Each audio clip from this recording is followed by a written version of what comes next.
नमस्कार। मिथुन राशि के लिए फरवरी का महीना कैसा होने जा रहा है उस पर आधारित ये वीडियो है।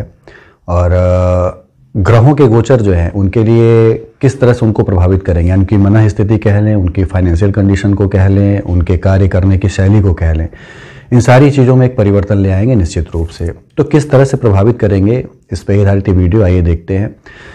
मूल चीज़ें ये हैं कि गोचर कुंडली देखने से पहले या गोचर की वीडियो देखने से पहले अपनी नैसर्गिक कुंडली को भी ध्यान में जरूर आप रखा करें। बार बार मैं हर वीडियो में बताता हूँ, क्योंकि चंद्रमा आपका 3 अंक में है तो ही आपके लिए वीडियो लाभप्रद है। तो उनकी मिथुन राशि हुई, और मिथुन राशि वाले जितने लोग हैं सभी लोग अपनी नैसर्गिक कुंडली को भी ध्यान में जरूर रखा करें कि नैसर्गिक कुंडली में ग्रहों के वो गोचर बने हैं कि नहीं।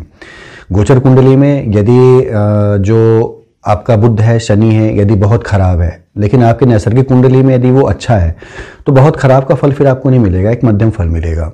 और गोचर में भी अच्छा है, नैसर्गिक कुंडली में भी शनि बुध बड़े उच्च के हैं, या अन्य ग्रहों की भी बात मैं कह रहा हूँ, पर्टिकुलर शनि बुध की नहीं कह रहा हूँ, जो भी ग्रह उच्च के हैं और गोचर में भी उच्च के हो गए तो वो विशेष फल उस समय दे देते हैं। तो अपनी नैसर्गिक कुंडली और गोचर कुंडली दोनों को मिलाया करिए, उसके अनुसार जो है फलों की आप गणना किया करिए, या फलों के सृजित होने या फलित होने का एक निर्णय लिया करिए।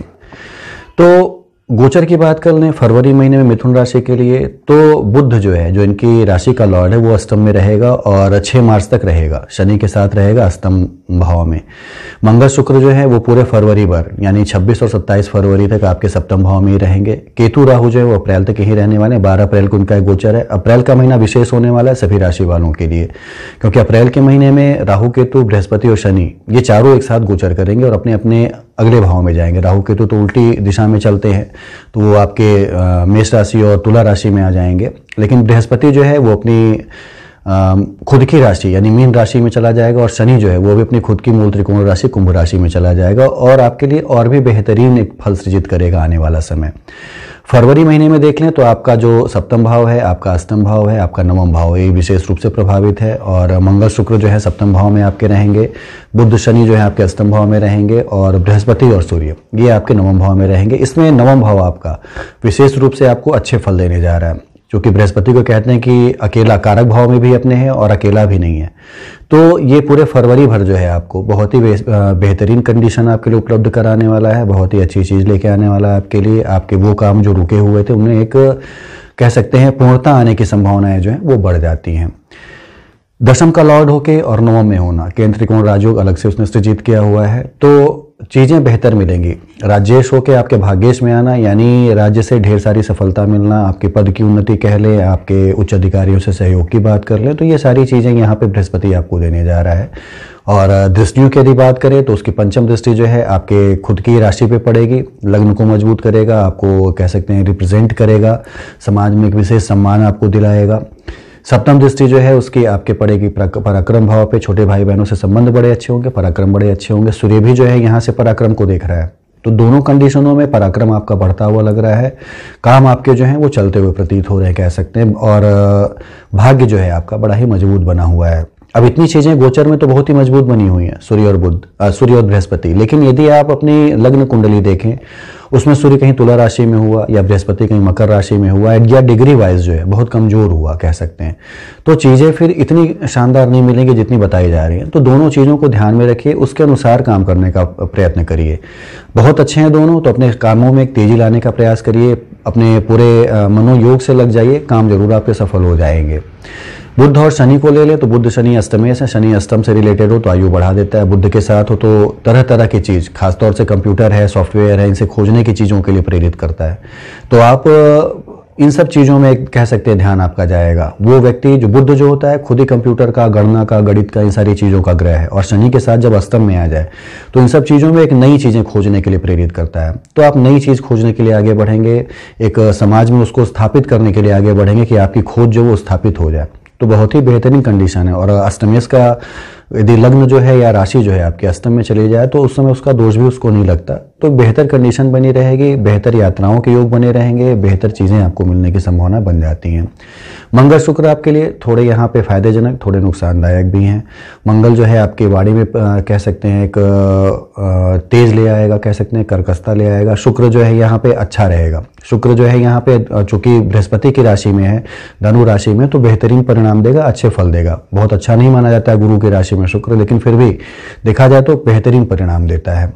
तो शुक्र से संबंधित आप कार्य करते थे, आपका बिजनेस था, आप रंगमंच से जुड़े थे या आप किसी होटल से जुड़े हुए थे, रेस्टोरेंट से जुड़े हुए थे, परफ्यूम कह लें, कॉस्मेटिक्स कह लें, सबके बिजनेस से जुड़े थे, तो शुक्र जो है बेहतरीन परिणाम देने जा रहा है। उसमें आपको अपनी वाणी पर नियंत्रण रखना है, बहुत ज़्यादा उग्रता, बहुत ज़्यादा कर्कशता नहीं दिखानी। बिजनेस यदि आप करते हैं, आपका दाम्पत्य जीवन है, तो इन सभी चीज़ों में वाणी पर नियंत्रण रखना बड़ा ही फलीभूत होगा आपके लिए, क्योंकि आपकी वाणी ही एक ऐसी यहाँ पे है जो कि इन सब चीज़ों पे असर डाल के चीज़ों को छिन्न भिन्न कर सकती है, आपको दूर कर सकती है सफलता से। तो उस पर ज़रूर एक नियंत्रण रखिए। बाकी आपका 7th हाउस जो है बेहतरीन कंडीशन में बना हुआ है। बिजनेस, व्यापार, रंगमंच, होटल, एक्टिंग, इन सारी चीज़ों से जो भी जुड़े हैं उनके लिए एक विशेष अवसर लेके आ रहा है। नौकरी वालों के लिए भी कह लें तो दशमस्थ जो बृहस्पति जो है 10वें भाव का लॉर्ड होकर 9मस्थ है ये, तो ये आपको विशेष रूप से सफलता दे रहा है। पहले ही मैंने बताया था ये। पंचम का लॉर्ड आपके जो कि शुक्र है वो चला गया है आपके 7वें भाव में, और बृहस्पति जो है भाग्येश आपका है। तो वो लोग जो कि इन सब चीज़ों के काम से जुड़े थे, टेक्सटाइल्स के किसी फील्ड में कोई नौकरी पाना चाहते हैं, या किसी एक्टिंग के फील्ड में चीज़ों को आजमाना चाहते हैं, या किसी होटल के बिजनेस में जाना चाहते हैं, तो उनके लिए एक बेहतर कंडीशन बनी हुई है, वो जा सकते हैं। होटल मैनेजमेंट को कह ले, शुक्र से संबंधित किसी बिजनेस, किसी नौकरी को कह ले, इन सब चीज़ों में जो भी स्टूडेंट्स हैं, जो भी पढ़ने वाले वो जुड़े हुए हैं, तो उनके लिए एक विशेष अवसर बना हुआ है और वो उसमें जा भी सकते हैं। तो प्रयास अपने करने हैं। हमेशा कहा जाता है कि कर्म करेंगे तो ही भाग्य सृजित होता है। लाखों राजयोग बने रहें, कर्म नहीं करते हैं तो भाग्य सृजित नहीं होता है। तो कर्म जरूर करिए, भाग्य जरूर सृजित होगा। विशेष रूप से यदि राहु पे ध्यान दें तो राहु जो है आपका वो 12th हाउस में है, और राहु जब भी 12th हाउस में होता है तो उसकी दृष्टियों की यदि बात करें तो 5वीं दृष्टि पड़ती है आपके 4th भाव पे, और उसकी 9वीं दृष्टि जो पड़ती है वो पड़ती है आपके 8वें भाव पे। तो 12वां भाव, 5वां, 4था भाव और ये 8वां भाव, ये यदि आपका आपस में रिलेट हो जाता है, और खास तौर से यदि पाप ग्रहों के साथ हो जाए रिलेट, तो मान के चलिए कि एक विदेश यात्रा का, स्थानांतरण का योग प्रबल हो जाता है। जहां आप नौकरी करते हैं, जहां आप काम करते हैं, वहां से दूर जाना, विदेशों में जाना, पैसे कमाने के उद्देश्य से जाना, घूमने के उद्देश्य से जाना, ये सारी चीजें घटित जरूर होती हैं। तो पहले हो सकता है घटित हुई, क्योंकि राहु तो यहाँ काफी समय से पहले से है, हालांकि अब चेंज होने वाला है, 12 अप्रैल को ये चेंज होगा। हो सकता है इस समय घटित हो अप्रैल से पहले, लेकिन घटित जरूर होती है। आदमी स्थानांतरण का योग प्रबल पाता है, निश्चित रूप से अपनी जगह छोड़ के दूसरी जगह जाता है। तो ये भी एक बड़ा ही एक, इसको कह सकते हैं अच्छा अवसर भी है, इसको कह सकते हैं आपके लिए थोड़ा, जिनको परेशानी होती हो जाने में उनके लिए एक बुरा अवसर भी, लेकिन ये बनता जरूर है। तो वो भी एक प्रबल योग बना हुआ है। तो वो स्टूडेंट्स, वो नौकरी करने वाले जो कि स्थानांतरण ढूंढ रहे थे या अच्छी जॉब के लिए कहीं और जाना चाहते थे, बृहस्पति और सूर्य मिलकर भाग्य को मजबूत कर रहे हैं, और राहु जो है उनके इस योग को और भी मजबूत कर रहा है। तो वो जा सकते हैं, चीज़ों को पा सकते हैं। प्रयास अपने जरूर करें, इस पे एक फोकस जरूर करें कि कर्म जरूर करना है।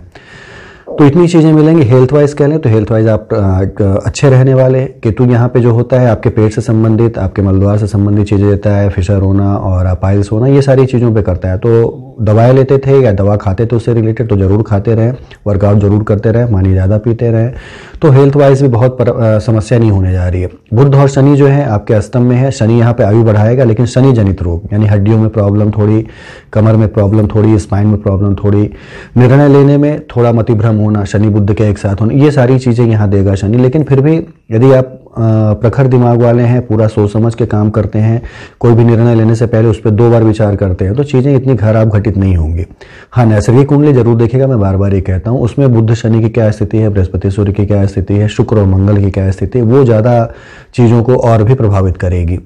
तो ये इतनी चीज़ें थी जो कि मिथुन राशि को प्रभावित करने जा रही हैं, और निश्चित रूप से एक अच्छा फल मिलने जा रहा है।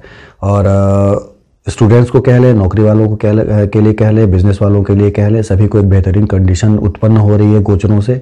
तो इसके सफलता की राह पे आगे बढ़ने का प्रयास करें। पूजा करनी है तो मंगल और शनि से रिलेटेड करें। मंगल आपका सप्तमेश है, शनि अष्टमेश है, और शनि की 3री दृष्टि कह लें, 7वीं दृष्टि कह लें, 10वीं दृष्टि कह लें, ये कहीं ना कहीं से चीज़ों को, उन भावों को मंद करती है। तो इन दोषों से बचना है यदि तो हनुमान जी की आराधना करें। मंगलवार शनिवार ही जाएं, लेकिन जाएं जरूर। रोज जाना तो बहुत ही बेहतर माना जाता है, लेकिन मंगल शनिवार को ही जा पाए तो जाएं जरूर, और उनकी आराधना करना, हनुमान चालीसा पढ़ना या तुलसी की माला चढ़ाना, ये सारी चीज़ें करते रहे यदि तो निश्चित रूप से इनके दोषों का शमन भी होगा, और आपका आत्मविश्वास निश्चित रूप से बढ़ेगा, और जो पाना चाहते हैं आप उस सफलता के पथ पे आप अग्रसर होते चले जाएंगे। तो इतनी चीज़ें करिए। बाकी आपके जो सवाल हैं, आपको कुछ पूछना है तो नीचे दिए नंबरों पे आप पूछ सकते हैं, समय के साथ आपको उसके उत्तर दे दिए जाएंगे।